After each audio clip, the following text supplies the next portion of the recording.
तो सबका ही अलग अलग था, डोमेन्स था, पेडागोजी से जुड़ा था और वो लगभग लगभग इजी टू मॉडरेट ही क्वेश्चन थे जो करने लायक थे।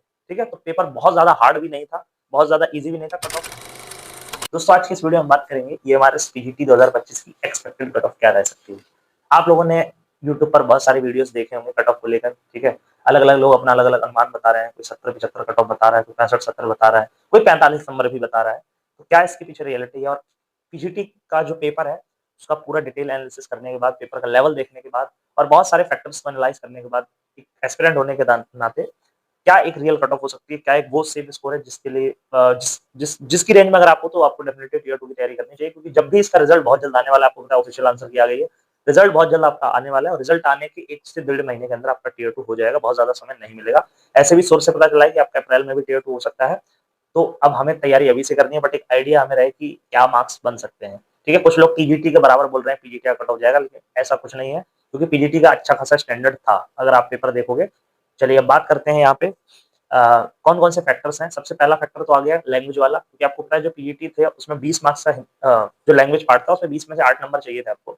बहुत से ऐसे लोग हैं, आपको पता है दोनों लैंग्वेज जो थी उनका स्टैंडर्ड अच्छा था, बहुत से लोग लैंग्वेज में बाहर हुए हैं, एक ये फैक्टर बहुत बड़ा है।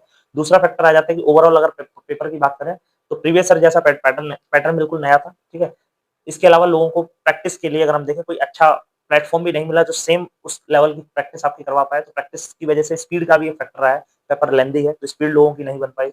अगर हम बात करें एक्यूरेसी की यहाँ पे, तो आपको पता है 1/3 की नेगेटिव मार्किंग थी, बहुत सारे लोगों का लैंग्वेज में, आईसीटी में, जीके में तुक्के लगे होंगे, है ना, बहुत सबसे बड़ा खेल गया है, नेगेटिव मार्किंग कटेगा। इसके अलावा स्पीड वाला एक फैक्टर है ही, पेपर पीजीटी का अगर आप देखो तो ठीक ठाक पेपर था और टीजीटी से अच्छा लेवल था ओवरऑल। और ओवरऑल लेवल की भी बात करें तो मॉडरेट ही पेपर है, मॉडरेट टू हार्ड। और बात करें अगर यहाँ पे जैसे हिंदी इंग्लिश, ठीक है, अब हिंदी इंग्लिश वाले तो क्वालिफाइंग में आ गए, लेकिन मेजर जो हमारे सब्जेक्ट थे जैसे कि रीजनिंग की बात करें तो रीजनिंग का स्टैंडर्ड ठीक ठाक था। इसके अलावा जीके जो है, जीके तो आपको पता है बिना सिर पैर की आई है, जीके तो सभी का गोल है। इसके अलावा आईसीटी जो है वो इजी है, इंग्लिश उसके अलावा जो आपका पार्ट था बाकी 60 मार्क्स का, ठीक है, जिसमें आपका एनईपी वगैरह आया था और वो सारी चीजें, तो उसके भी क्वेश्चन ठीक ठाक है। बट टीजीटी की तुलना में अगर बात करें तो मतलब कि बहुत ज्यादा वेरिएशन नहीं दिखा। उसके पीछे रीजन है कि टीजीटी में वैकेंसीज कम है और टीजीटी में वैकेंसीज ज्यादा है।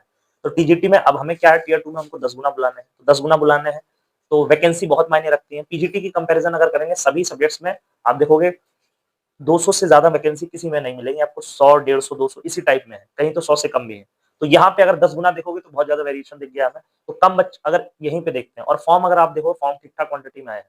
ठीक है, केवीएस एनवीएस का पीजीटी का डाटा आरटीआई का अपने पास है, उसके अकॉर्डिंग भी देखोगे केवीएस एनवीएस में आप देख रहे हो पीजीटी में फॉर्म 50,000 60,000 फॉर्म आए हैं, 40-50,000 ऐसे फॉर्म भरे गए हैं।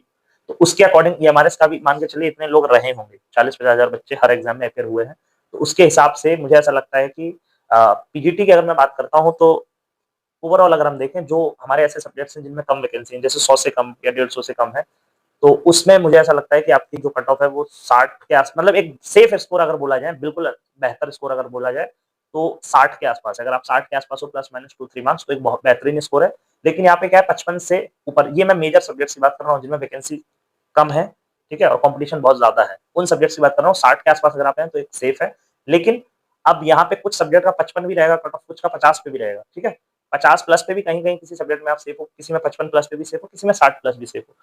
मेन चीज क्या आती है, सारा खेल आता है कि अलग अलग सब्जेक्ट है, अलग अलग वैकेंसी का डिफरेंस आ जाता है। ठीक है, कि कितने बच्चे आए, कितने अपियर हुए, तो इस हिसाब से जैसे मैथ्स की अगर हम बात करें, साइंस की बात करें या सोशल साइंस की बात करें, लैंग्वेज की बात करें, इन सभी में जो 60 मार्क्स का पार्ट था वो सबका अलग अलग आया था। तो सबका ही अलग अलग था, डोमेन्स था, पेडागोजी से जुड़ा था और वो लगभग लगभग इजी टू मॉडरेट ही क्वेश्चन थे जो करने लायक थे। ठीक है, तो पेपर बहुत ज्यादा हार्ड भी नहीं था, बहुत ज्यादा इजी भी नहीं था, कट ऑफ ठीक ठाक जाएगी। मुझे ऐसा लगता है किसी भी सब्जेक्ट में अगर आपने 55 प्लस स्कोर किया है, 60 प्लस अगर आपका स्कोर है पीजीटी में, तो बहुत हाई चांस है, मतलब डेफिनेटली आपका हो जाना चाहिए, टियर 2 में लग जाओ। बट अगर आपकी कोई कैटेगरी ओबीसी जनरल या जनरल भी आप हो, 55 प्लस अगर आप हो तो भी आपको तैयारी करनी चाहिए। ठीक है, मतलब जनरल भी आप अगर हो और मान लेते हैं आप 55 प्लस भी आपका स्कोर है तो भी टियर 2 की प्रिपरेशन करनी चाहिए। ठीक है, और अगर आपकी कोई कैटेगरी है जैसे ओबीसी एससी एसटी, ठीक है, तो आप 50 प्लस भी अगर आपका है तो भी आपको टियर 2 की प्रिपरेशन करनी चाहिए। ज्यादा कट ऑफ के चक्कर में इधर उधर मत पड़िए, कोई एग्जैक्ट डाटा किसी के पास नहीं है, फॉर्म कितने आए हैं, वैकेंसी कितने हैं, क्या कंपटीशन रहा है, कितना अटेंडेंस रहा है, एग्जैक्ट कट ऑफ इधर उधर 50 जगह देखने से कोई मतलब नहीं है। ठीक है, 50 प्लस पे आप प्रिपरेशन अपनी करिए किसी भी कैटेगरी से, 55 प्लस, ठीक है, 55 प्लस पे आपके हाई चांसेस हैं आप अपनी प्रिपरेशन करिए जो भी आपका सब्जेक्ट है, और 60 प्लस किसी का स्कोर है तो डेफिनेटली आपका हो जाएगा, क्योंकि पीजीटी का एक स्टैंडर्ड था। तो 60 प्लस पे डेफिनेटली करिए, 55 प्लस पे बहुत हाई चांसेस है कि आपका हो जाएगा। ठीक है, 55 प्लस एक आप मान के चलिए स्टैंडर्ड, और कोई कैटेगरी है तो 2-3 नंबर प्लस माइनस कर सकते हो इस हिसाब से।